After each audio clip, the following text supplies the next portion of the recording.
Hello viewers, আসসালামু আলাইকুম। সবাইকে স্বাগত জানাই রাফুর রান্নাঘরে। এই সিজনটাতে প্রচুর পরিমাণে এখন কাঁচা আম পাওয়া যাচ্ছে, তো আমি সেই কাঁচা আম দিয়ে আজকে তোমাদের সাথে আম ডাল রান্না করে দেখাবো। খুবই সহজ ও ঝটপট উপায় তোমরা এই কাঁচা আম দিয়ে আমের ডালটা তৈরি করতে পারবে। তো তার জন্য আমি এখানে প্রথমে একটা পাত্রে মসুর ডাল ধুয়ে পানি দিয়ে বসিয়ে দিলাম নুন হলুদ দিয়ে সেদ্ধ করার জন্য।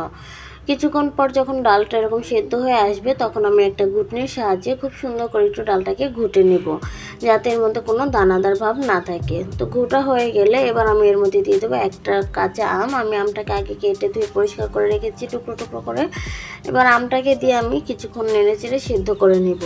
আমটা সেদ্ধ হতে খুব বেশি একটা সময় লাগে না, 10 থেকে 15 মিনিটের মধ্যে আমটা সেদ্ধ হয়ে যাবে। তো আমটা সেদ্ধ হয়ে গেলে এবার আমি বাগার দেওয়ার জন্য ডালটাকে সরিয়ে রেখে এবার একটা প্যানে কিছুটা পরিমাণ তেল দিয়ে দিব। আমি এখানে প্যানে তেল দিয়ে দিলাম পরিমাণ মতো। এবার দিয়ে দেবো এর মধ্যে কিছুটা পরিমাণে কালো জিরা। আমি এখানে অল্প একটু কালো জিরা ব্যবহার করেছি। কালো জিরাটা দিলে ডালের সাথে ঘ্রাণটা খুব ভালো আসে এবং খেতেও ভালো লাগে। এবার দিয়ে দিলাম আমি দুটো শুকনো মরিচ। শুকনো মরিচটাকে দিয়ে আমি একটু নেড়ে চেড়ে দিলাম। এবার দিয়ে দিলাম এখানে পরিমাণ মতো পেঁয়াজ কুচি। পেঁয়াজটা দিয়ে আমি একটু নেড়ে চেড়ে ভালো করে হালকা লাল লাল করে ভেজে নেব। আমার পেঁয়াজটা হালকা একটু নরম হয়ে এসেছে, এটাকে আমি আর একটু ভাজা ভাজা করে নেব। এরকম যখন একটা ভাজা ভাজা হয়ে যাবে, এবার আমি এই বাগারটা আমি ডালের মধ্যে দিয়ে দিব। তো এবার আমি এই সবগুলো উপকরণ এখন ডালের মধ্যে দিয়ে দিচ্ছি।